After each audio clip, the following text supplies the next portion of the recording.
Itsuki Tomonari, an ordinary high school student who's been forced to grow up much faster than everyone else. While other teenagers spend their days hanging out with friends, Itsuki spends every waking hour working part-time jobs just to pay for school and survive. His parents are addicted to alcohol and gambling, so money has always been a luxury in their household. Even though life has never been easy, he somehow manages to keep everything together with nothing but hard work and determination. After another exhausting day of work, Itsuki finally returns to his old house, expecting the same messy house and the same irresponsible parents. But the moment he walks inside, something feels off. The house is completely silent. Looking around, he realizes his parents aren't there. At first, he assumes they must have slipped out in the middle of the night to go drinking again. Honestly, that's nothing unusual for them. Then he notices a paper lying on the table. Curious, he picks it up, only to find two unbelievably simple words written on it. See ya. For a second, he can't help but laugh. There's no way his parents would suddenly leave behind such a heartfelt message. It almost feels like a joke. But that smile disappears the instant a terrible thought crosses his mind. Without wasting another second, Itsuki rushes and opens every drawer he has. His hands begin searching frantically for the savings he'd spent years earning through endless part-time jobs. And then, his heart sinks. Everything is gone. His bank books, his hard-earned money, every last cent has disappeared. At that moment, the truth hits him like a truck. His parents didn't go out drinking this time. They abandoned him. Worse, they stole all the money he'd sacrificed so much to save before running away. Standing alone in the empty home, all he can think is, were we really so poor that they had to run away? With nowhere else to turn, Itsuki quietly walks outside. Reaching into his pocket, he pulls out the only money he has left. Just 200 yen. That's all that's standing between him and starvation. He stares at the coins in his hand, wondering how he's supposed to survive after today. He needs food right now. But what about tomorrow? For the first time in a long while, the future looks completely hopeless. Just then, two female students walk past him, chatting happily. Their elegant uniforms immediately catch Itsuki's attention. That uniform. It's from the prestigious Kyo Academy on the hill. It's one of the top 3 elite schools in all of Japan, a place where only the children of the country's wealthiest and most influential families can study. Tomorrow was supposed to be his entrance ceremony as well, but after everything that's happened, he can't even imagine showing up anymore. Meanwhile, the two girls continue talking. One of them respectfully bows before saying, "It was an honor accompanying you today, Miss Konohana." The girl smiles politely before they say goodbye and head in different directions. Watching them, Itsuki realizes just how different their worlds are. As he continues walking, something lying on the ground catches his attention. It's a Kyo Academy student ID. Judging by the photo, it belongs to the same elegant girl who just walked past him. Just as he calls out to her, the girl turns around. But the moment she turns around, a van suddenly screeches to a halt behind her. Before anyone can react, 2 masked men jump out, cover her mouth, tie her up. Seeing the kidnapping unfold right in front of him, Itsuki immediately shouts, "Wait a second." The kidnappers glare at him. "Who the hell are you?" Unfortunately, trying to help only gets him dragged into the situation. By the next moment, Itsuki has been kidnapped as well. He casually mentions that kidnapping him is pointless, because his parents probably can't even afford to pay a ransom. The kidnappers immediately tell him to shut up. After losing his parents just hours ago, getting kidnapped on the same day almost feels unreal. At this point, even Itsuki starts wondering if he did something terrible in a past life to deserve this kind of luck. Then the kidnappers finally reveal the identity of the girl they've captured. Her name is Hinako Konohana, the only daughter and future heir of the legendary Konohana family, one of the richest and most powerful families in all of Japan. The gang couldn't be happier. Out of every possible target, they've kidnapped the daughter of the president of the Konohana group, a ransom worth an unimaginable fortune. Hearing that, Itsuki can't help but stare at Hinako. So a real-life princess actually exists. She's unbelievably beautiful, elegant, and carries herself with the grace expected from someone born into one of Japan's wealthiest families. At least that's the first impression she gives. Only a few seconds later, Hinako calmly asks that she needs to use the bathroom. Itsuki can't believe what he's hearing. Out of everything happening around her, that's what she's worried about? She keeps insisting she can't hold it anymore, forcing Itsuki to awkwardly explain her request to the kidnappers. With no other choice, they reluctantly let her use the restroom. A few moments later, she walks back out, and proudly announces that she's all relieved now. That was definitely information nobody needed to hear. At that moment, Itsuki realizes the elegant princess from earlier is nothing like he imagined. Even the kidnappers begin wondering if they've really captured the famous Konohana family's daughter. Before anyone can process what just happened, Hinako calls out again. This time, she casually asks for tea and some snacks. The kidnappers are completely fed up, so one of them simply hands her a bottle of water. Hinako looks at it with a disappointed expression. She asked for tea. Completely exhausted, one of the kidnappers points at Itsuki to deal with her. Itsuki can only wonder why he's the one being punished. Unfortunately, things only get worse. The moment Hinako tries to drink from the bottle, she somehow manages to spill water all over herself. Unable to watch anymore, Itsuki takes the bottle from her and helps her drink properly. When he asks how someone could possibly be so bad at drinking water, Hinako casually explains that she's never used a plastic bottle before. That answer somehow raises even more questions than it solves. A moment later, Itsuki notices a puddle on the floor and tells her to move over. Instead, she somehow trips over absolutely nothing and falls flat on the ground. Itsuki helps her back up and notices a small scrape on her forehead. Worried that it might get infected, he gently tells her not to touch the wound. After some time, Hinako asks why he was captured in the first place. Itsuki quietly pulls out her student ID and explains that he was only trying to return it after she dropped it. The moment Hinako sees it, she immediately recognizes it, her student ID. She quickly uses it to share her location, believing that once her family receives the signal, help will arrive before long. Feeling completely relieved, Hinako suddenly makes another shocking announcement. She's going to sleep. Itsuki can hardly believe what he's hearing. They're trapped inside a kidnapper's hideout, yet she's worried about taking a nap. To make matters even stranger, she asks for a pillow. After everything he's witnessed so far, Itsuki realizes the elegant princess from earlier is actually an unbelievably clumsy and spoiled girl. Strangely enough, seeing this side of her makes him feel much less nervous around her. With a helpless sigh, he offers his lap as a pillow. Hinako immediately lies down and happily declares that it's the perfect height. As if that wasn't enough, she asks him to sing her a lullaby. When he refuses, she simply asks him to tell her an interesting story instead. Itsuki can only stare at her, wondering how anyone could possibly act this relaxed while being held hostage. Meanwhile, outside the hideout, the rescue team quietly reaches the designated position. Every unit reports that they're ready, waiting only for the final order to begin the rescue operation. Back inside, Hinako sleeps so peacefully that she even starts drooling. Itsuki quietly wipes it away without waking her. Looking at her peaceful face, he realizes something surprising. Instead of making him more anxious, Hinako's calm attitude has actually helped him stay calm too. At the same time, the kidnappers are growing increasingly impatient. Their negotiations aren't going anywhere, so they begin threatening to hurt Hinako if her family refuses to cooperate. Seeing the tension rise, Itsuki quietly makes up his mind. If the worst happens, he'll protect Hinako, even if it means putting himself in danger.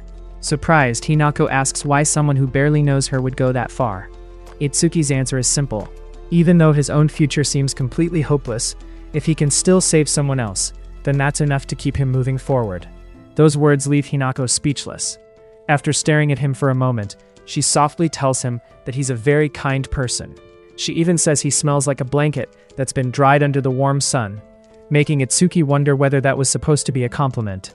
Hinako then admits that she's had countless caretakers throughout her life, but every single one of them always treated her too formally. Itsuki is different. He's the first person who's ever spoken to her so casually, and because of that, she feels surprisingly comfortable around him. For the first time in a long while, she can truly relax. Curious, she finally asks for his name. After learning that he's Tomonari Itsuki, she introduces herself properly as Konohana Hinako. With a gentle smile, she begins saying that from now on, he's going to be her. Before she can finish her sentence, smoke grenades suddenly explode throughout the hideout. Within seconds, armed security officers storm the building and overpower the kidnappers. In the middle of the chaos, Itsuki is mistakenly restrained as well. When the commander reports that all 3 suspects have been captured, everyone is confused because they were only expecting 2 kidnappers. That's when Hinako immediately steps in. She explains that Itsuki isn't one of the criminals and was kidnapped just like her. The misunderstanding is cleared up, and the security team quickly releases him. A woman named Shizune rushes over to Hinako and apologizes for taking so long to rescue her. Although relieved to see her safe, she gently reminds Hinako that disappearing from the estate without informing anyone only creates unnecessary trouble. Hinako casually replies that informing everyone would have been a hassle. Shizune can only sigh, knowing that's exactly the kind of answer she'd expect. With the rescue operation complete, the remaining cleanup is left to the Konohana family's security team. Just before leaving, Hinako turns toward Shizune and makes an unexpected request. She says that she wants Itsuki. Without asking any further questions, Shizune calmly replies that she'll make the necessary arrangements immediately. Itsuki has absolutely no idea what those arrangements are supposed to mean. A short while later, the three of them are traveling together in a luxury car. Hinako falls asleep almost instantly, leaning comfortably against Itsuki, as if they've known each other for years. Watching the scene, Shizune quietly remarks that Hinako seems unusually comfortable around him.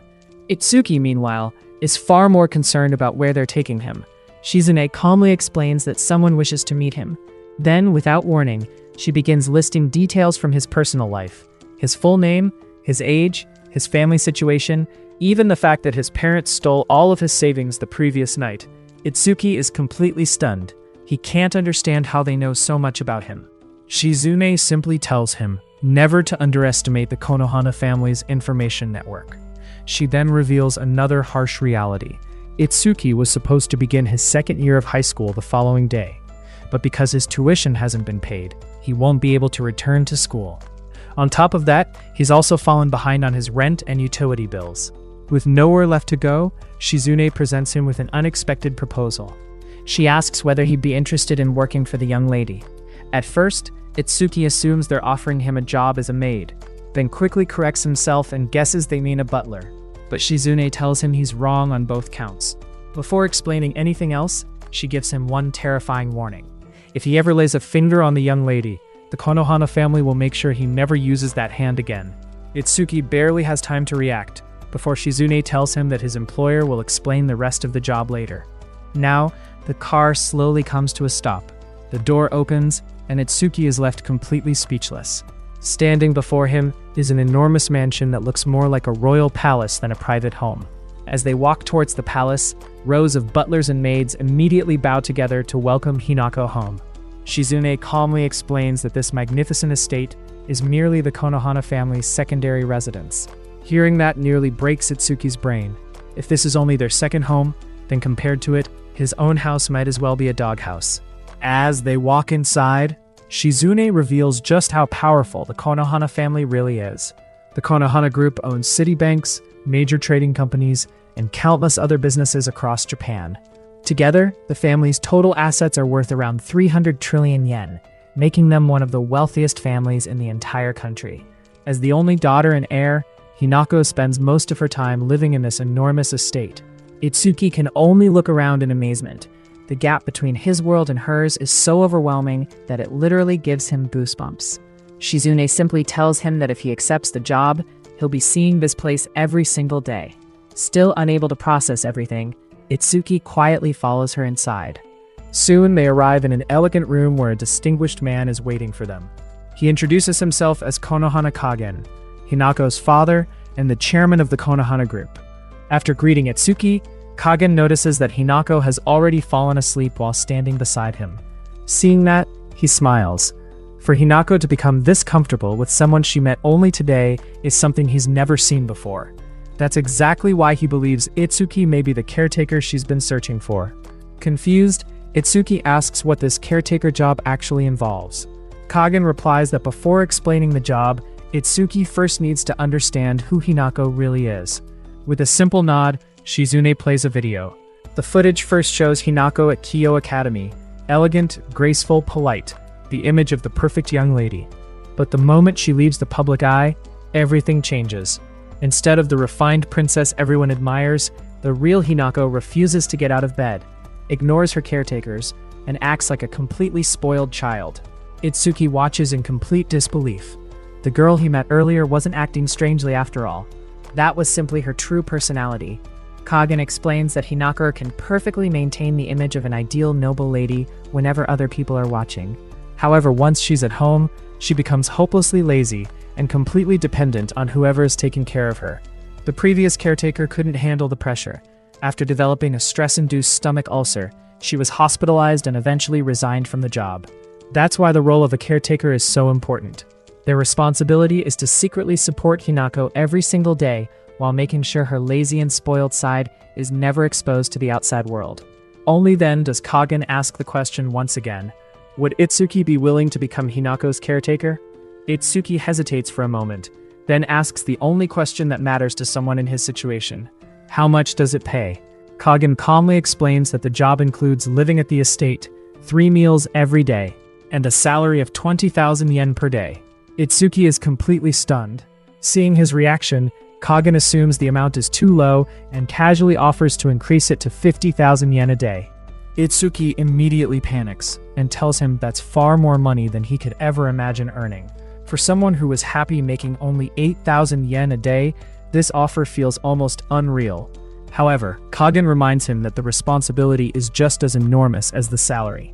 He explains that Hinako maintains her flawless public image because her future marriage could determine the future of the entire Konohana group. The company is currently facing internal power struggles and fierce competition from rival businesses. Because of that, Hinako must appear perfect at school, social events, and every public gathering. Protecting that image isn't just about appearances. It's about protecting the reputation and future of one of Japan's most powerful families. After hearing everything, Itsuki finally understands how important this job really is. Despite the pressure, he makes up his mind. For 20,000 yen a day, he's willing to accept the challenge. Satisfied with his answer, Kagen welcomes him aboard and informs him that his first day of work begins tomorrow. Itsuki is shocked by how quickly everything is moving. Kagen simply smiles and explains that without a caretaker, Hinako can get lost even inside her own mansion. As he leaves the room, he asks Shizune to handle the remaining preparations. Before disappearing, he suddenly stops and turns back toward Itsuki. At first, Itsuki nervously assumes he's about to repeat the earlier warning about cutting off his hand if he ever touches Hinako. Instead, Kagen calmly corrects him. He wouldn't cut off his hand, he'd simply kill him. After that, Shizune shows Itsuki the room that has been prepared for him. She tells him that from now on, this will be his room, before handing him a neatly folded uniform and asking him to try it on later to make sure it fits. At first, Itsuki assumes it's a servant's uniform, but Shizune immediately corrects him. It's actually the Kyo Academy uniform. Itsuki is completely stunned. He's really going to attend Kyo Academy. Shizune explains that since Hinako studies there, her caretaker must attend the same school. Conveniently, the two of them are even in the same grade. Still, Itsuki can't believe someone like him could possibly fit into a school filled with the children of Japan's richest families. That's when Shizune hands him a brand new identity. From now on, he'll be introduced as the son of the heir to an IT company affiliated with the Konohana group. That way, nobody will suspect that he's actually Hinako's personal caretaker. Even so, another concern immediately comes to mind. Kyo Academy is famous for its incredibly difficult classes. Could he really keep up? Shizune calmly reminds him that his grades have always been excellent, and that he's never disliked studying in the first place. Before Itsuki can relax, Shizune introduces herself properly. As Hinako's personal maid, she'll also be responsible for training him to become a proper caretaker. And that's when the real nightmare begins. She hands him the caretaker's manual. The book is so unbelievably thick that it looks more like an encyclopedia. Then she piles textbooks and reference books on top of it. Every day before dinner, he'll have to study the next day's lessons in advance. But academics are only the beginning. He'll also need to master etiquette, proper manners, and even self-defense. Itsuki confidently claims that years of physical labor have given him excellent stamina. Shizune simply smiles and decides to test that confidence immediately. What follows is less like training and more like absolute torture. By the end of the session, Itsuki has been completely defeated. He's sprawled across the floor, begging Shizune to stop before she actually kills him. Satisfied with his progress, she finally ends the training for the day. Completely exhausted, Itsuki drags himself back to his room and collapses onto the bed. After everything that's happened today, he can't help thinking it's been the most unbelievable day of his life. Just then, he notices something moving beneath the blanket. Curious, he slowly lifts it, only to find Hinako peacefully sleeping in his bed. Itsuki freezes on the spot. Completely confused, he asks why she's there. Still half asleep, Hinako casually explains that a caretaker's bed is the same as her bed. Only then does Itsuki remember reading that exact rule in the caretaker's manual. Before he can recover from the shock, his phone suddenly vibrates. It's a message from his childhood friend, Yuri, asking if they can walk to school together like always. Itsuki realizes he never had the chance to tell her that his life has completely changed overnight. Yuri suggests talking on the phone, but after everything he's been through today, Itsuki is simply too exhausted to explain. As he struggles to think of the right words, Hinako quietly appears behind him. Curious about who he's talking to, she takes his phone without warning. Then, with complete confidence, she announces that she's confiscating it. Itsuki desperately tries to get it back, but Hinako refuses. Instead, she complains that he sounds too formal. Shizune had instructed him to speak politely, but Hinako says she prefers the casual way he talked to her before. She even threatens to keep the phone forever, unless he goes back to speaking normally. Left with no choice, Itsuki gives in. Then, with a gentle smile, she looks at him and quietly says, "Starting tomorrow, take care of me." Before Itsuki can even respond, Hinako casually lies back down on his bed as if it belongs to her. Itsuki immediately panics, shouting that it's his bed, but by then, Hinako is already fast asleep. The next morning, Itsuki's first day as Hinako's caretaker officially begins. On the way to Kyo Academy, he rides in the same luxury car as Hinako and Shizune. Hinako is still half asleep, lazily mumbling that she wants to go back home instead of going to school. Shizune calmly replies that if she still feels the same way 8 hours later, she'll gladly allow it. She then turns her attention to Itsuki. Starting today, he'll be Hinako's classmate, so while they're at school, she'll address him as Mr. Itsuki to avoid raising suspicion. She also explains that he'll be dropped off a short distance from the academy. Above all else, nobody can ever discover that he's Hinako's personal caretaker, or that they're living under the same roof. Just then, Hinako suddenly calls his name.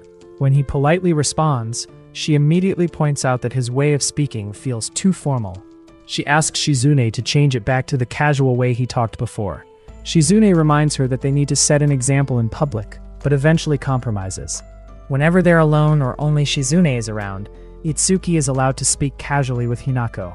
Satisfied with the arrangement, Hinako happily tells him to act like his usual self. As the academy comes into view, Hinako suddenly makes another unexpected request. She asks Itsuki for a hug. Even Shizune looks slightly surprised. She awkwardly explains that hugging the young lady doesn't seem very appropriate for a caretaker.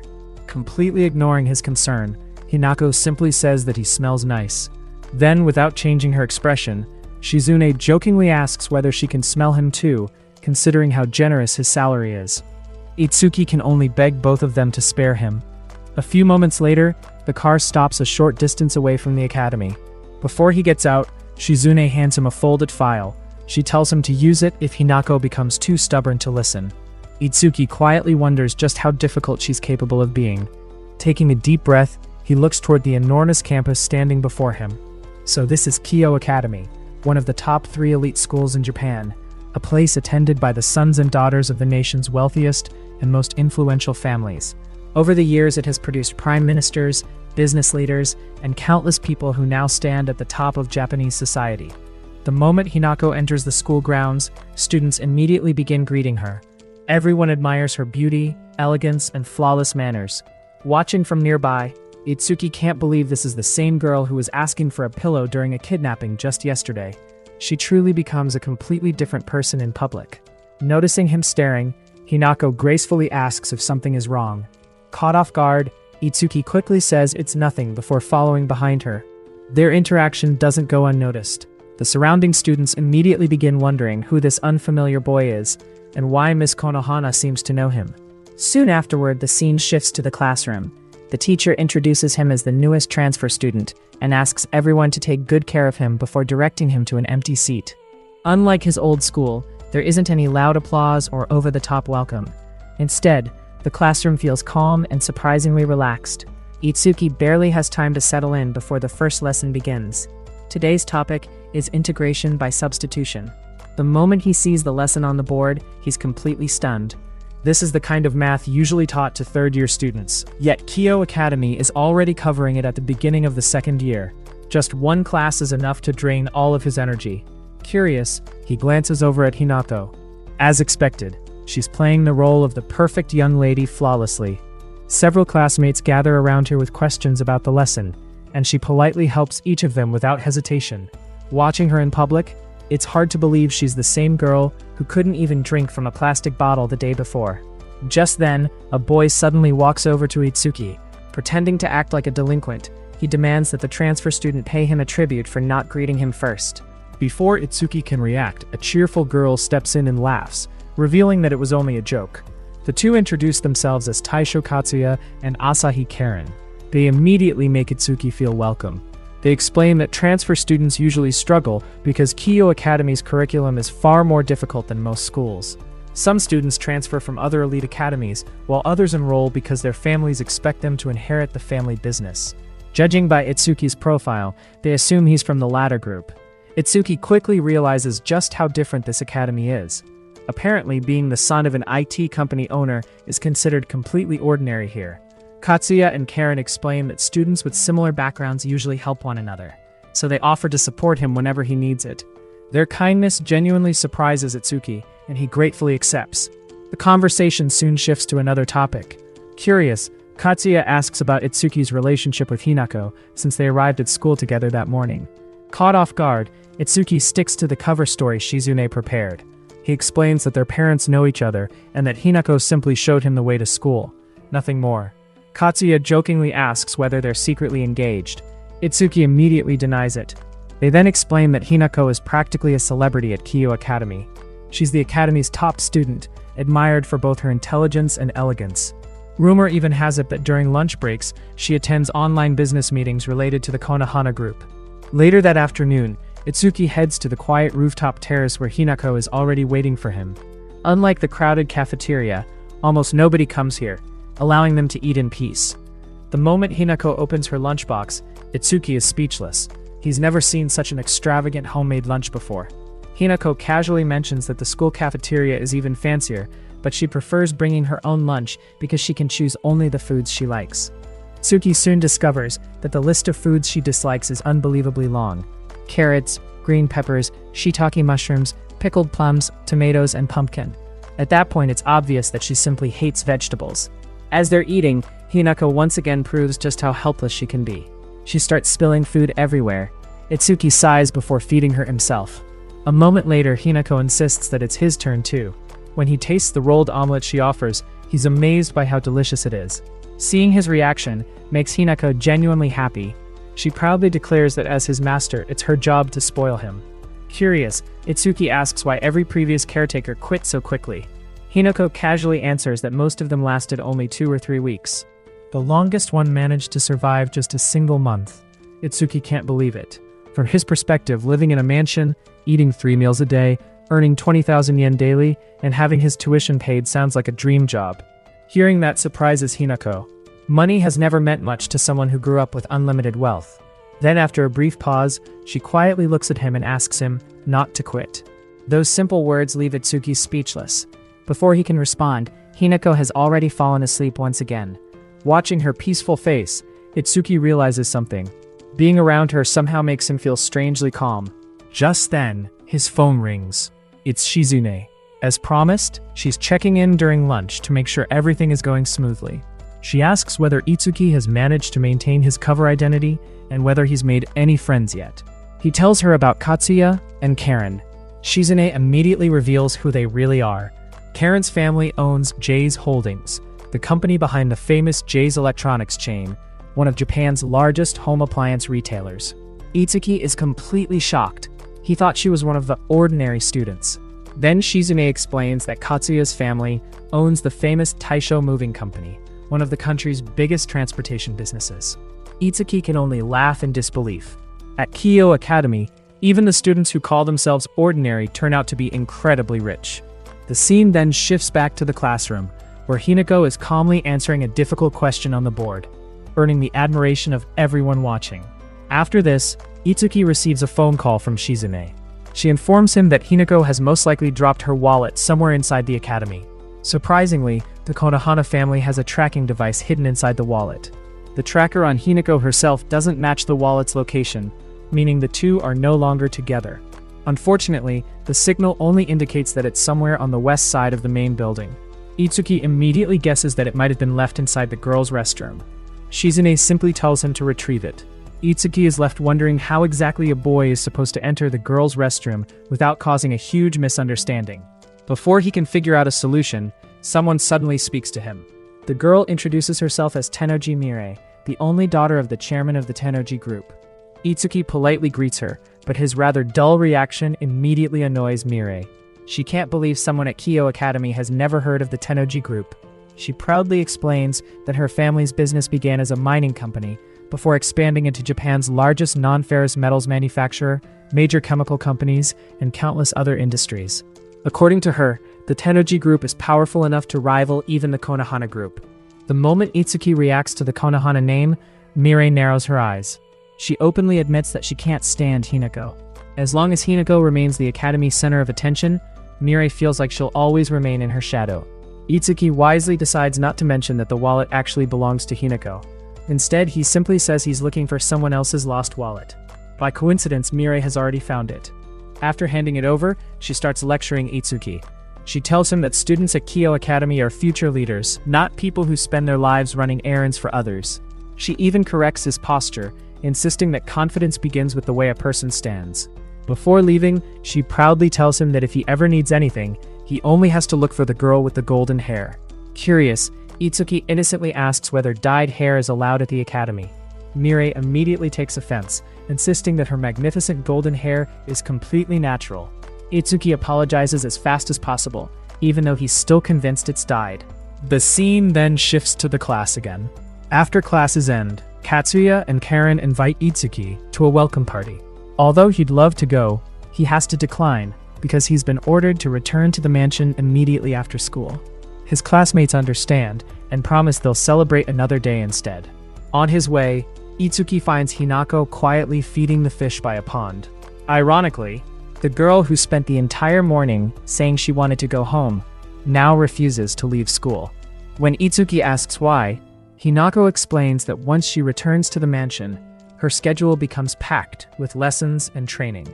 Itsuki tries everything he can to convince her. Then he suddenly remembers the emergency item Shizune secretly gave him, a bag of potato chips. The moment Hinako sees it, all of her resistance disappears. Completely unable to resist her favorite forbidden snack, she happily agrees to go home. Later, Shizune explains that Hinako normally isn't allowed to eat unhealthy snacks.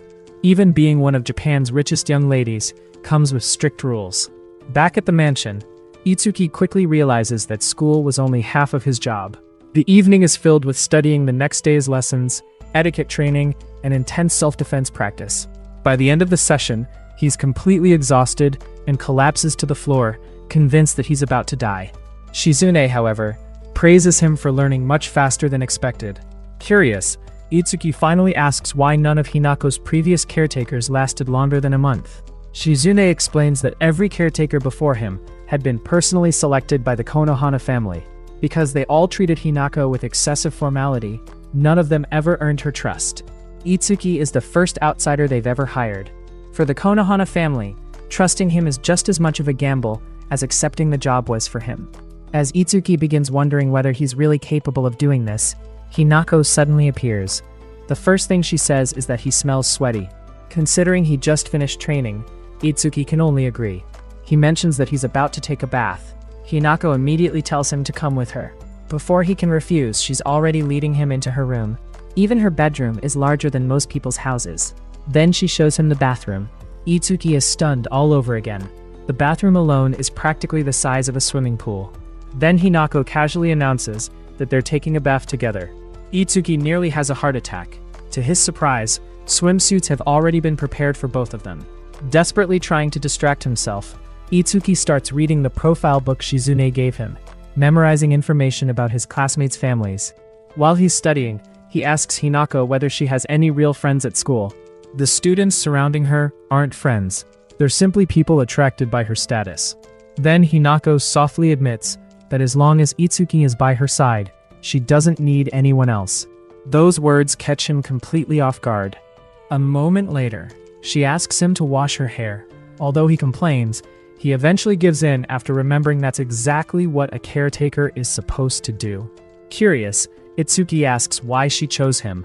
Hinako smiles. She says that even when he complains and thinks she's troublesome, he still takes care of her. That's why she trusts him. Hearing those words makes Itsuki realize that, without noticing it, he's already become someone special to her. Just then, Hinako suddenly starts removing her swimsuit. Itsuki immediately panics. Before the situation can become even more awkward, Shizune calmly appears from outside the bathroom. To Itsuki's horror, she'd been watching everything from the very beginning. She hands him a change of clothes along with a small bottle. She claims it's medicine that prevents men from getting inappropriate thoughts around Hinako. Watching the color drain from Itsuki's face, she laughs and admits it's nothing more than ordinary vitamins. The next morning, determined to survive another day at Kyo Academy, Itsuki rushes toward class after realizing he forgot something. As he hurries through the hallway, he accidentally bumps into a girl. The two of them stop and stare at each other in surprise. Realizing she seems to recognize him, Itsuki immediately tries to walk away. But before he can escape, the girl calls his name. She stares at his face for another second, before her eyes fill with tears. Without warning, she throws her arms around him and hugs him tightly. Crying uncontrollably, she shouts, "Itsuki, I missed you so much." The scene then briefly shifts to the past, where Karen explains who Narika is. The girl is Narika Miyakojima from Class B. She isn't as famous as Hinato, but almost everyone at Kyo Academy knows who she is. As Karen points toward the badminton court, Narika can be seen effortlessly defeating her opponent. She's gifted in almost every sport, and is widely known as one of the Academy's coolest beauties. But despite her popularity, very few students ever approach her. There are countless rumors surrounding the Miyakojima family. Some even whisper that they're connected to the Yakuza. Hearing that name instantly reminds Itsuki of something Kagen warned him about before he started attending Kyo Academy. The chairman had investigated his background and specifically mentioned that a member of the Miyakojima family also studied at the academy. Although there supposedly shouldn't be any connection between them anymore, he had still advised Itsuki to avoid unnecessary contact. Back in the present, still hugging him tightly, Narika refuses to let go. To understand why, the story flashes back several years into the past. Back then, Itsuki's parents were already irresponsible people who constantly caused trouble. After a huge fight that nearly ended in divorce, his mother took 10-year-old Itsuki and left home. With nowhere else to go, she sought refuge at her late mother's family estate. That family was the prestigious Miyakojima family. However, the reunion wasn't exactly warm. Itsuki later learned that his grandmother had been disowned years earlier, making both him and his mother unwanted guests. Even so, his mother stubbornly refused to leave. One day, while wandering through the mansion, young Itsuki accidentally entered a training room. There he met a girl practicing swordsmanship. That girl was Narika Miyakojima. The first thing she asked was who he was. After introducing himself, Itsuki explained that he would be staying there for a while. Narika immediately gave him a cold look. She bluntly declared that she hated weak people. Then, after hearing from the servants that Itsuki and his mother were simply freeloading, she decided to give him a job. From that day onward, Itsuki became Narika's personal caretaker. As they spent more time together, the cold and distant girl gradually began opening up to him. One day, Narika became frightened by a tiny bug. Itsuki casually got rid of it without even flinching. Watching him, Narika quietly admitted that she thought he was much stronger than she was. Unlike her, he never cried over insects and wasn't afraid even when adults scolded him. She confessed that she wanted to become a strong woman worthy of the Miyakojima family, but despite already being 10 years old, she still didn't have the courage to step outside by herself. Since childhood, everyone around her had constantly told her that the outside world was dangerous. As a result, she had become terrified of leaving the safety of the mansion. Then one day, she saw another child happily walking outside alone. She couldn't help wishing she had that same courage. Seeing her hesitation, Itsuki made a simple suggestion. Why not go outside together? The two secretly slipped out of the mansion and visited a small candy shop. For Narika, even something as simple as buying an umaibo snack became an unforgettable adventure. After that day, they continued sneaking outside whenever they had the chance, creating precious memories together. But their secret didn't last forever. Eventually, the head of the Miyakojima family discovered everything.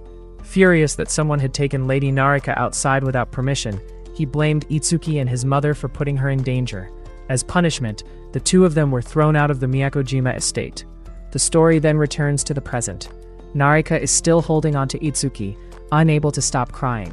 Trying to comfort her, Itsuki gently tells her to calm down and get some rest. When he asks what's wrong, she smiles through her tears and admits that she's simply happy to have met him again after all these years. Thinking she's feeling better, he turns to leave. But the moment he turns around, Narika grabs his sleeve. She desperately asks him not to disappear again. Itsuki gently apologizes for what happened years ago, believing that taking her outside had only brought trouble into her life. Narika immediately shakes her head. If anything, she's grateful. Had Itsuki never taken her outside that day, she believes she'd still be the frightened little girl who is too scared to step beyond the mansion gates. Curious, Itsuki asks whether she's finally overcome that fear. Embarrassed, Narika admits she's still working on it. Then she reveals the truth behind all the strange rumors surrounding her. The real problem isn't that she's dangerous, it's that she's terrible at making friends. The Miyakojima family has always valued martial arts above everything else. Since childhood, she's been trained in countless martial arts disciplines. Because of that, people started assuming the entire family was full of violent fighters. To make matters worse, whenever Narika gets nervous around strangers, her expression naturally becomes stiff and intimidating. Before long, everyone started calling her a delinquent, or even someone connected to the Yakuza. In reality, it was all one huge misunderstanding. With an embarrassed smile, Narika asks Itsuki if he'll help her make friends. Unable to refuse, he promises to help however he can. Just then, his phone suddenly vibrates. It's Shizune. After stepping outside the infirmary, Itsuki explains that he brought an unconscious student there. Shizune admits she became worried after noticing his location had moved away from Hinako's. Although she praises him for helping someone in need, she reminds him not to forget his most important responsibility.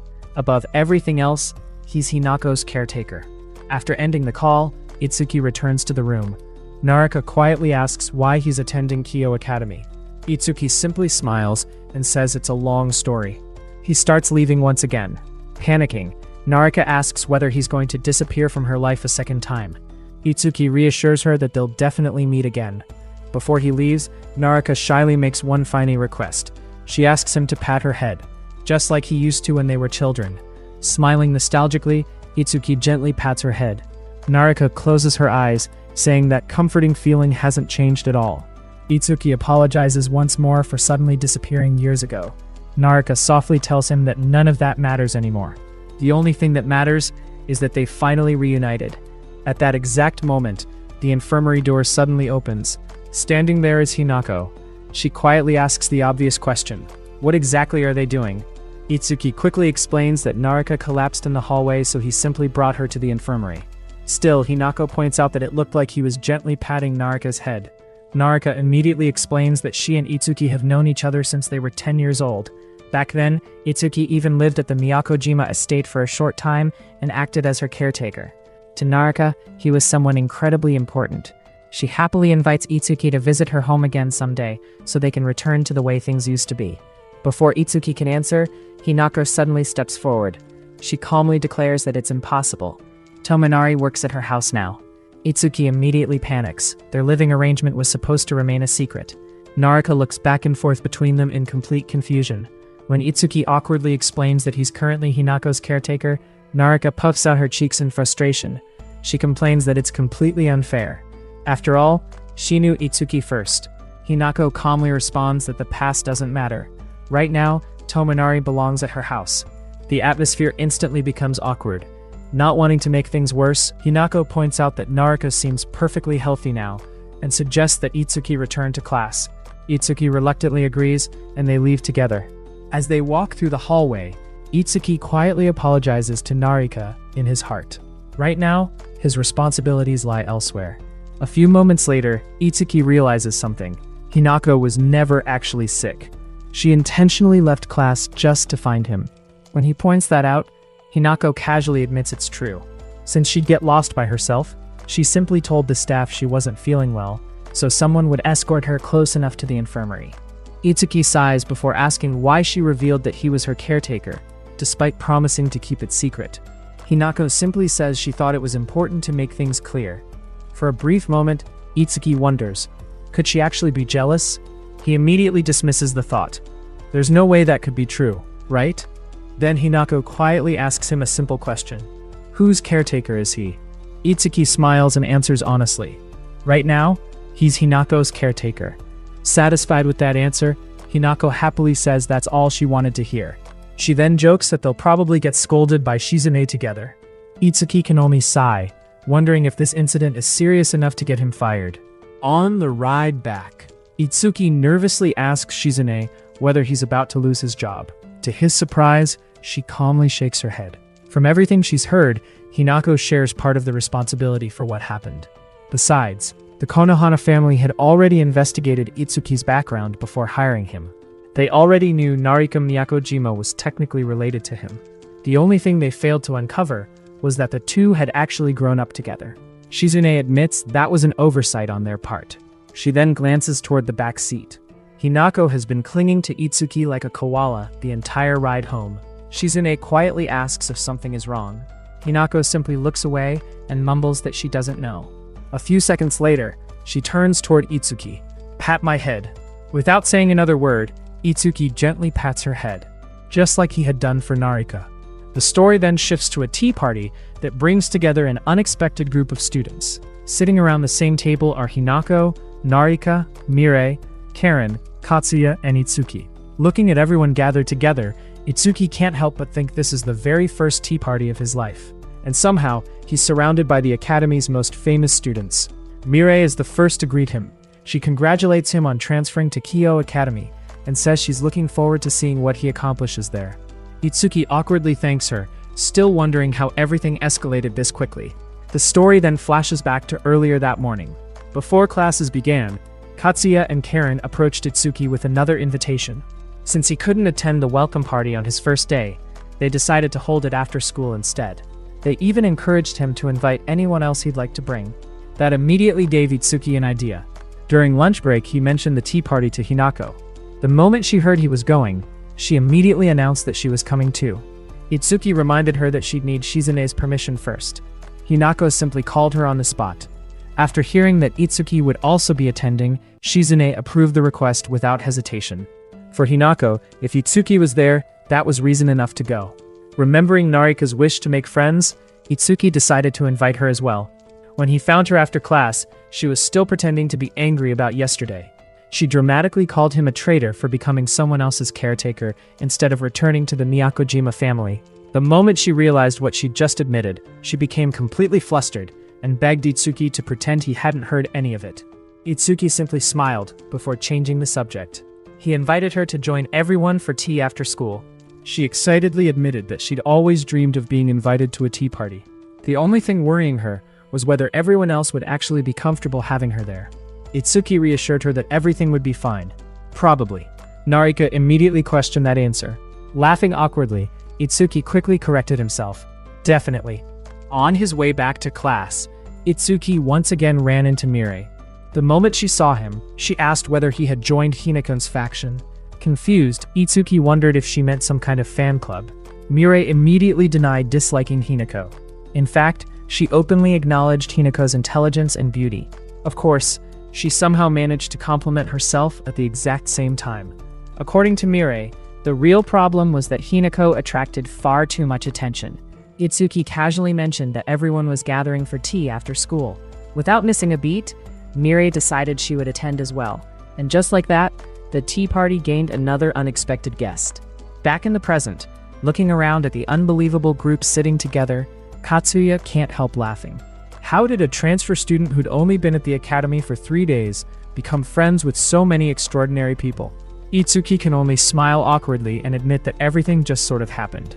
To make everyone feel more comfortable, they decide to introduce themselves properly. Mirei proudly introduces herself as the daughter of the Tennoji group. Katsuya follows, explaining that his family runs one of Japan's largest transportation companies. Karen cheerfully says her family works in retail and owns the famous J's Electronics chain.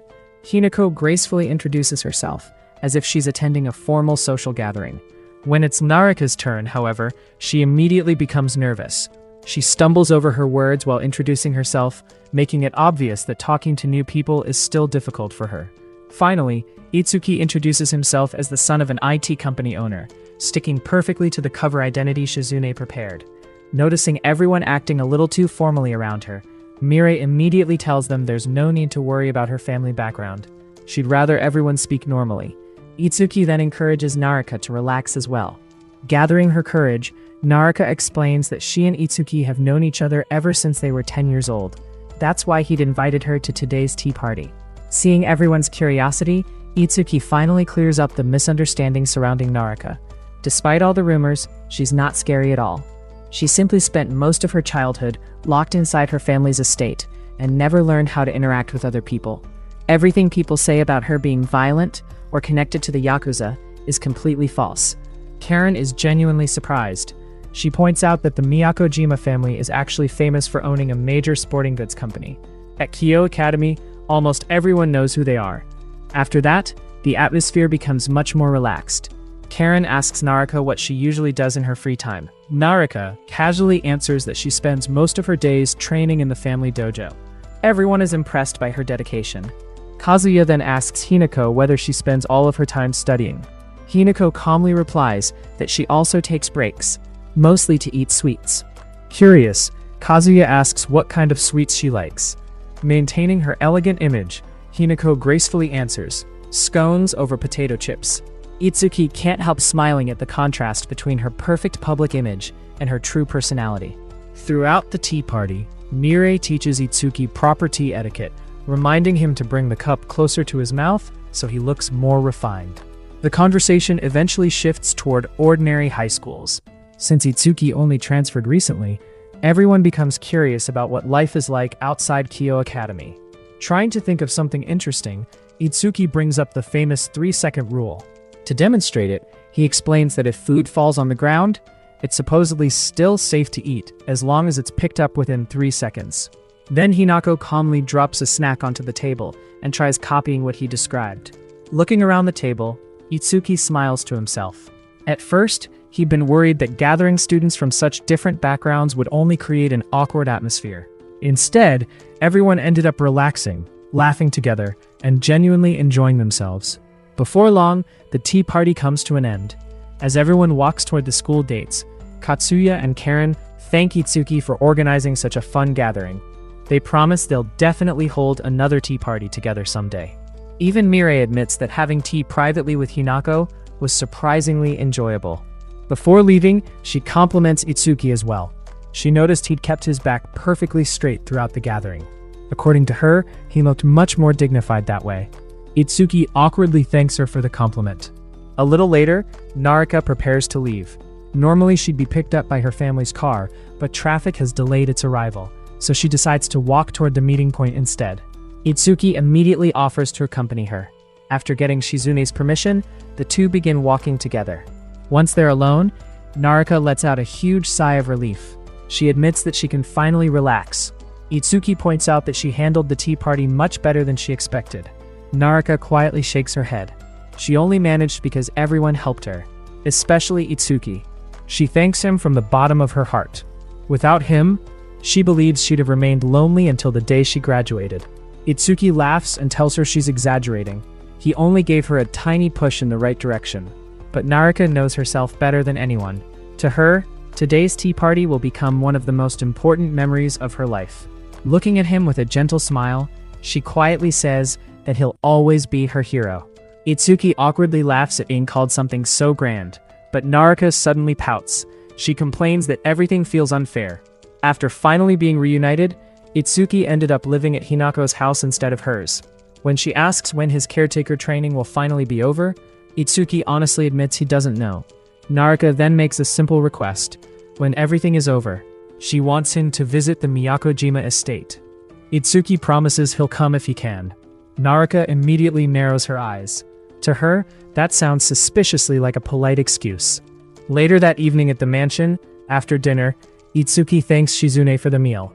Seeing how quickly he's adapted, Shizune admits that he's already mastered the basic knowledge expected of a caretaker. Itsuki humbly thanks her, but she reminds him that proper manners are essential if he's going to serve Lady Hinako every single day. Curious, Itsuki asks what Hinako usually does during dinner. Shizune explains that she always eats alone in the dining hall while the servants attend to her. She also reveals that his responsibilities will gradually increase until eventually he'll be responsible for taking care of Hinako from the moment she wakes up until the moment she goes to bed. Hearing that, Itsuki quietly accepts the responsibility. Later that evening, Itsuki and Hinako take a bath together. During the bath, Hinako quietly looks at Itsuki and softly reminds him that he's her caretaker now, before asking him not to leave her side. However, just moments later, Hinako suddenly collapses onto the floor without warning. Itsuki immediately rushes over in panic, calling her name. But before he can lose his composure, Shizune calmly examines her and reassures him that it's only a mild fever. She reveals that she'd already expected this to happen and had warned him beforehand because Hinako falls ill on a regular basis. Confused, Itsuki asks how she could possibly know that in advance. Shizune explains that Hinako spends every day pretending to be the perfect young lady in front of everyone, hiding her true personality behind a flawless mask. Carrying that burden day after day places an enormous amount of stress on her mind and body, eventually causing her to collapse from exhaustion. Itsuki can't help but ask the obvious question: if pretending is making her suffer this much, why doesn't she simply stop? Shizune immediately reminds him to know his place. Maintaining that perfect image isn't Hinako's personal choice alone. It's the Konohana family's decision, and Hinako accepted that responsibility herself. With nothing more to say, Shizune tells Itsuki to get some rest, because classes begin again tomorrow. Even so, Itsuki can't stop worrying. While Hinako lies sick in bed, the idea of simply going to school the next morning doesn't sit right with him. The next day at Kyu Academy, Katsuya quickly notices that Itsuki looks unusually tired. Karen suggests holding another tea party with everyone after school, but Katsuya points out that gathering such an impressive group again won't be easy. Before long, they also notice Hinako's absence. According to the other students, she occasionally skips school to help with the Konohana family's business. That's the explanation everyone believes, so no one questions it or worries about her. But only Itsuki knows the truth. While everyone assumes she's busy with work, she's actually lying in bed, struggling with another fever. After school, Itsuki returns straight to the mansion and immediately asks about Hinako's condition. Shizune reassures him that she's still resting, and fortunately, the weekend has arrived, so 2 days of rest should be enough for her to recover before Monday. Itsuki then asks whether Tegan has returned home, only to learn that the chairman is still working at the main estate. As the head of the Konohana group, he simply can't leave work, even during a time like this. Hesitating for a moment, Itsuki asks about Hinako's mother. Shizune quietly reveals that she passed away some time ago. The answer leaves Itsuki speechless, realizing how little he actually knows about the girl he's supposed to protect. He asks if they can finish today's training a little earlier so he can spend more time with her. Shizune agrees, but only after increasing the pace of today's lessons to 1.5 times normal.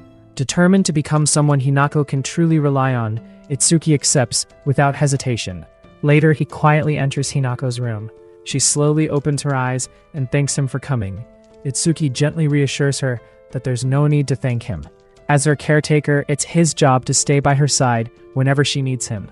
Hinako softly asks him to hold her hand. Without hesitation, Itsuki takes her hand, noticing just how small and fragile it feels. As she relaxes, he gently comforts her, promising that everything will be all right. Watching her slowly drift to sleep, Itsuki begins to realize that what Hinako truly longs for isn't simply a caretaker.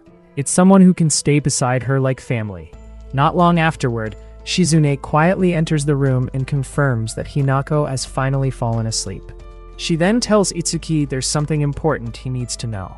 She reveals that Kagen previously explained only one reason why Hinako maintains her perfect public image, that it's necessary to secure a suitable marriage for the future of the Konohana family.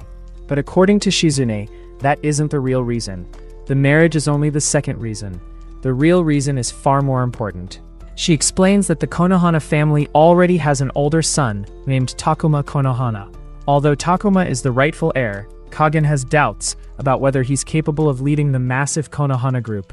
Because of that, Kagen is considering choosing an adopted heir to become the family's next leader instead.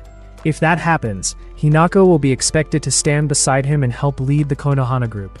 To make that possible, she must earn everyone's respect and maintain an impeccable reputation. If her image is ever damaged, internal conflict could erupt, putting everything she's worked for at risk. Listening to all this, Itsuki realizes he can't simply comfort Hinako whenever he feels like it, But Shizune tells him that's not what she meant. A caretaker's job isn't to ignore the family's rules, it's to understand them first, then quietly support the young lady from the shadows. Those words give Itsuki a new goal. If he can't remove the burden on Hinako's shoulders, then he'll at least become someone who can help her relax whenever the pressure becomes too much. Just as Shizune predicted, Hinako returns to school on Monday as though nothing ever happened. During lunch, however, Itsuki notices she's once again avoiding her vegetables. Refusing to let her skip another proper meal, he patiently feeds her until she finally gives in, hoping she'll stay healthy enough to avoid another collapse. From that day forward, Shizune assigns him a brand new responsibility, waking Hinako up every single morning. Unfortunately, that's much harder than it sounds. No matter how many times he calls her, Hinako only asks for 3 more hours of sleep. After finally getting her out of bed, she casually orders him to help her change clothes, nearly giving Itsuki a heart attack. Just then, Shizune calls from outside the room and calmly explains that Hinako often talks nonsense while half asleep. Relieved, Itsuki quickly regains his composure, while Shizune admits she's begun trusting him after seeing how sincerely he's worked over the past few days.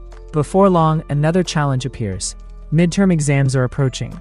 The academy's tests are held much earlier than normal schools, and Shizune even provides several years' worth of past exam papers. The moment Itsuki opens them, he realizes they're far more difficult than anything he expected. Seeing him worried, Hinako proudly reminds him that she's the top-ranked student in the entire grade and offers to help him study. The next day, Katsuya and Karen ask whether he has any special study methods. Itsuki tells them that at his old school, students often stayed up late together and form study groups. The idea immediately catches everyone's attention, and before long they decide to invite everyone from the previous tea party. When the study session begins, Itsuki feels reassured, knowing the academy's top students are all gathered in one place. Mirai naturally takes second place in the rankings behind Hinako, while Karen admits she's nowhere near their level. Narika, meanwhile, sheepishly confesses that she's only good at PE and history because of her family's samurai traditions, while every other subject is a struggle. Mirai quickly organizes everyone into teachers and learners. She personally tutors Itsuki in mathematics, Karen helps Narika, and Katsuya studies alongside Hinako. Despite Hinako repeatedly poking him because she wanted to study with him instead, the session proves to be a huge success. Under Mirai's guidance, Itsuki steadily improves and solves problem after problem. During a short break, Mirai quietly tells Itsuki that something about him doesn't add up. His manners are technically flawless, but they feel too rehearsed, as if he'd learned everything in an incredibly short time. She politely says she won't pry into his past, leaving Itsuki relieved that she isn't pressing the issue. The conversation soon shifts toward the famous annual spring party hosted by the Konohana family. Karen excitedly talks about how much she loves wearing dresses, while Mirai admits she's never attended because of the complicated relationship between the Tennoji and Konohana families. Narika also reveals she usually avoids parties because crowds make her nervous. To everyone's surprise, Hinako happily offers invitations to all of them. Mirai accepts, saying she'd like to attend not as the Tennoji family's daughter, but simply as a friend. Even Narika gathers enough courage to say she'd like to come as well. Soon afterward, the midterm exams finally begin. Over the course of 3 exhausting days, the students tackle 90-minute exams filled with subjects far beyond what ordinary high schools teach, including economics. The tests are incredibly difficult, but thanks to everyone's support, Itsuki manages to give each one everything he has. After the exams end, instead of relaxing, Itsuki continues studying late into the evening. Hinako finds him buried in books and laughs at how serious he is, while thanking everyone who helped him, especially Mirai and Shizune. Wanting to reward her, Itsuki invites her on a walk around the estate. Hinako secretly leads him through a quiet back entrance into the garden, a place even the guards rarely visit. Once they're alone, he proudly reveals the secret he'd been hiding all along, a bag of stick ice cream. Knowing Shizune would never allow such unhealthy snacks, the two secretly share them together. As they laugh and enjoy the rare moment of freedom, Itsuki asks whether she pushed herself too hard during the study group. Hinako simply smiles and shakes her head. Since he came into her life, she's realized that always choosing the easiest path isn't necessarily the happiest one. Just then, a cream slips from the stick. Remembering the story Itsuki once told at the tea party, she excitedly shouts, "The 3-second rule." Itsuki immediately tries to stop her, but Hinako only bursts into laughter, filling the quiet garden with a carefree smile. The next day, Shizune hands Itsuki a formal suit for an important business dinner. Embarrassed by the expensive outfit, he admits he's simply not used to wearing clothes like this. Shizune then casually reveals that it's one of Italy's finest brands, worth 700,000 yen. Hearing the price almost makes Itsuki freeze on the spot, and Shizune calmly reminds him to handle it with extreme care. She then explains that today's lunch is an important meeting hosted by Chairman Kagan.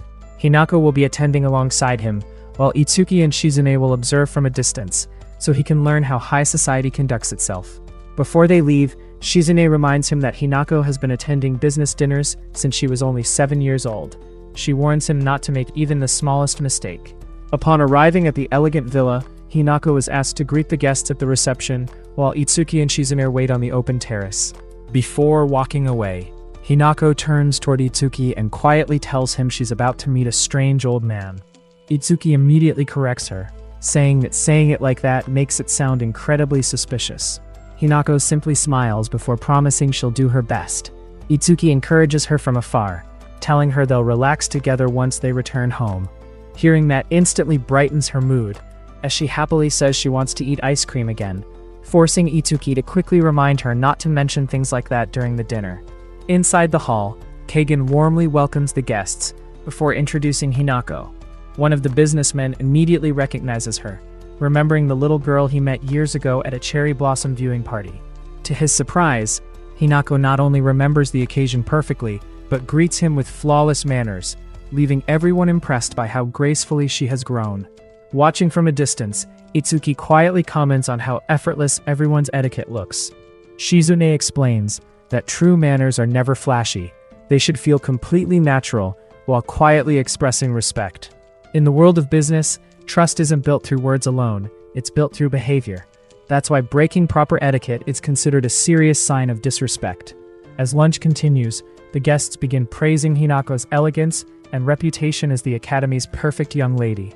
Before long, the conversation shifts towards something much more important: a marriage proposal. One of the guests mentions knowing a promising young man from an influential family and asks whether the Konohana family would consider the match. Kagan politely expresses his interest, and the discussion begins moving forward. Everything seems to be going perfectly, until dessert is served. The moment the pastries are placed on the table, Hinako's eyes sparkle with excitement. While eating, she accidentally drops one onto the table. Without thinking, she picks it up with her hand and eats it, blurting out the phrase Itsuki taught her, the 3-second rule. The words slip out before she can stop herself. An awkward silence fills the room. The guest's expression subtly changes, and the perfect image Hinako had carefully maintained begins to crack. Sensing the atmosphere instantly, Itsuki realizes this may be the worst possible outcome.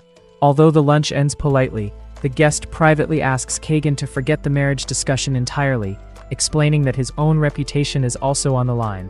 Once the guests leave, Kagan's expression turns cold. He immediately asks Shizune who had taught Hinako such disgraceful behavior. Before Shizune could even answer, Itsuki stepped forward and took all the blame himself. He apologized without hesitation, hoping he could protect Hinako from being scolded any further. But Kagan wasn't interested in excuses. He admitted that he had never truly believed a caretaker was necessary in the first place. In his eyes, allowing Hinako's real personality to exist alongside her perfect public image had been a mistake from the very beginning. Since she was born into the Konohana family, protecting its honor was her duty, and if acting perfectly all the time was what it took, then that was exactly what she would do. Shizune tried to explain that forcing Hinako to keep up that act constantly would only make her collapse again, but Kagan coldly dismissed her concern.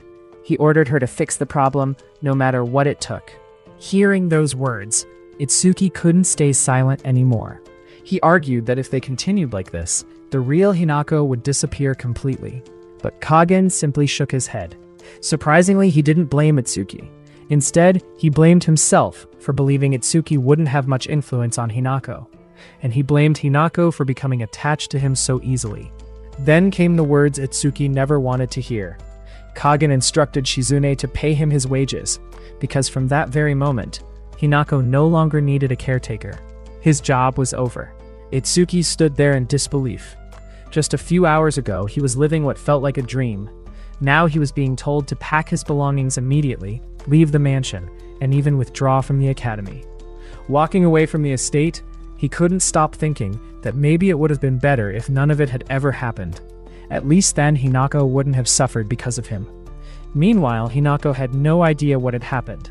Feeling weak from everything that had occurred, she quietly asked where Itsuki was. Shizune tried to avoid the question, but eventually admitted that Itsuki would no longer be working there. Hinako immediately insisted on seeing him, but Shizune refused. Going against Kagen's orders would only make things worse. Guards had even been stationed outside Hinako's room to stop her from leaving. But instead of accepting it, Hinako quietly declared that Shizune simply didn't understand her. When it was time to act, she intended to act. At the same time, a completely devastated Itsuki sat alone by the roadside, wondering where everything had gone wrong. Just then, Naraka happened to find him while taking a walk. Proudly, she revealed that she had finally earned her freedom by defeating her father in every martial art her family practiced. But the moment she saw Itsuki's expression, she realized something terrible had happened. After hearing the entire story, Naraka couldn't believe it. Itsuki blamed himself for everything, convinced that teaching Hinako about ordinary life had only brought her suffering. In his eyes, a poor commoner who knew nothing about high society never should have gotten involved with someone like her. But Naraka immediately rejected that idea. She reminded Itsuki that he had once changed her own life forever. Before meeting him, she had been too afraid to leave her house. Thanks to him, she experienced candy shops, parks, busy streets, and the ordinary joys of life. Those memories had given her the courage to challenge her father and finally earn her freedom.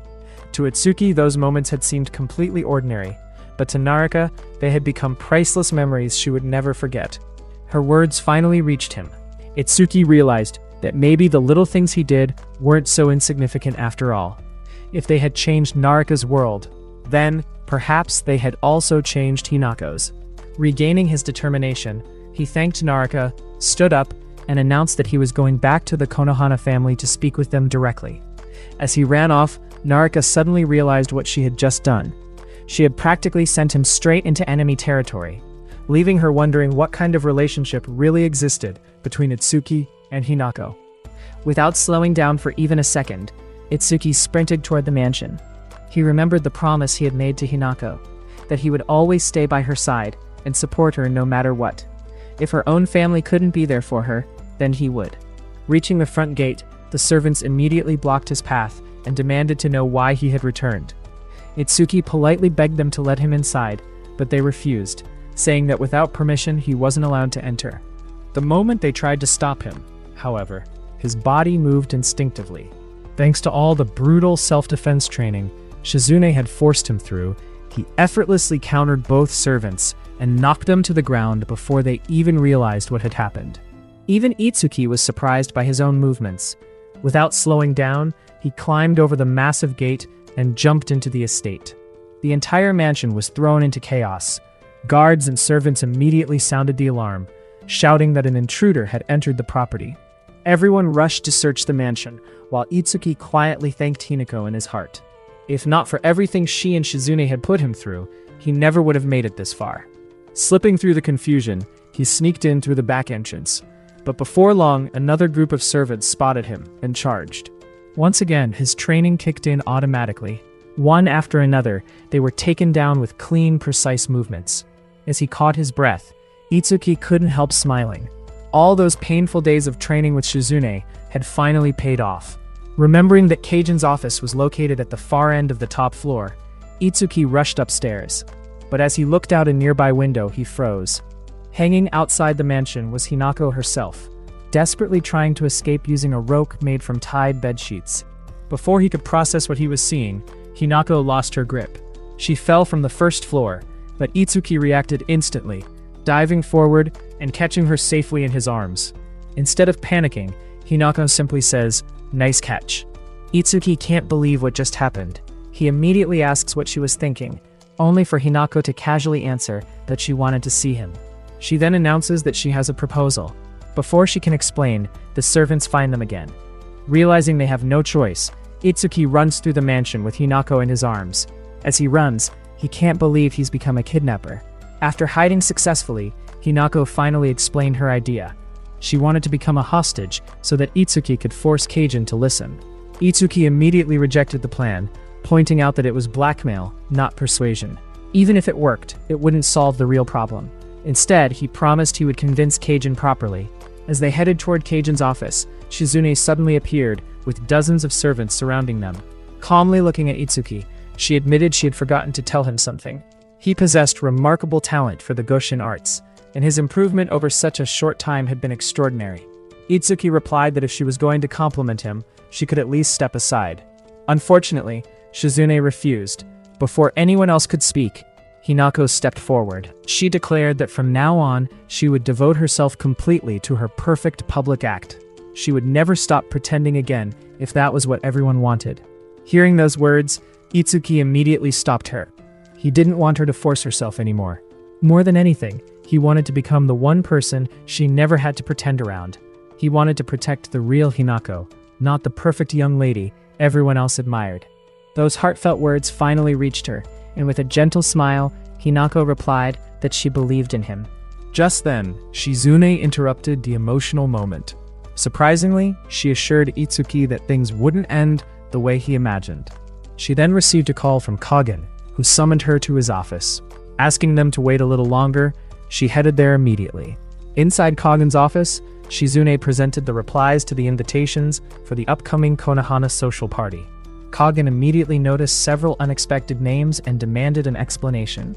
Shizune calmly revealed that she had personally invited Karen Asahi, the Taisho family, the Miyakojima family, and even the Tennoji family. These were all influential business families that the Konohana group had long wanted stronger ties with. When Kagin asked how she had managed to invite such important guests, her answer was simple: they are all the young lady's friends. For a moment, Kagin was speechless. Hinako had never invited anyone to the party before, yet now she had somehow built friendships with the heirs of several major corporations. Shizune respectfully pointed out that if Kagin truly considered Hinako's growth something worth celebrating, then dismissing the person responsible for bringing about that change would be a mistake. Realizing the enormous business opportunities these new relationships could create, Kagin quietly changed his decision, calling Itsuki back. That night, the grand Konohana social party finally began. Surrounded by nobles, executives, and wealthy families, Itsuki nervously admitted that he didn't belong in such an extravagant place. Even Naraka was overwhelmed by the luxurious atmosphere and begged Itsuki to help her survive the evening. Before they could relax, Kagin called Itsuki onto the terrace for a private conversation. There, Kagin revealed something he had never said before. Hinako wasn't just the academy's top student. She possessed extraordinary talent worthy of inheriting the entire Konohana group. Officially, the successor might be announced differently, but in Kagin's heart, the person he truly wanted to entrust everything to was Hinako. Although the burden placed upon her was incredibly heavy, he believed that one day her talent would bloom. Listening to those words, Itsuki realized that he still didn't fully understand Kagin. Even so, one thing hadn't changed. No matter what happened in the future of the Konohana family, he would continue fulfilling his own role. He was still Hinako's caretaker. A few moments later, Hinako stepped onto the terrace after being told where Itsuki was. She thanked him for continuing to stay by her side, and admitted that everything he had said earlier had made her genuinely happy. She promised that she would continue believing in him from now on. Itsuki smiled awkwardly. Sometimes he felt like he was forgetting the line between a caretaker and his employer. Exhausted after greeting guests all evening, quietly asked him to pat her head. He gently placed his hand on her head just as he always had. But this time, something was different. The moment he pat her, Hinako's face instantly turned bright red. She hurriedly stepped back, completely flustered. Confused, Itsuki asked if she was feeling sick, but Hinako quickly shook her head. As she held a hand over her racing heart, she couldn't understand what was happening to her. Why do she suddenly feel so strange? And with that, Part 1 comes to an end. If you enjoyed this anime, be sure to let me know in the comments. Don't forget to like the video to show your support. And if you want more regular videos, subscribe to the channel. I'll see you again soon in the next video. Until then, take care.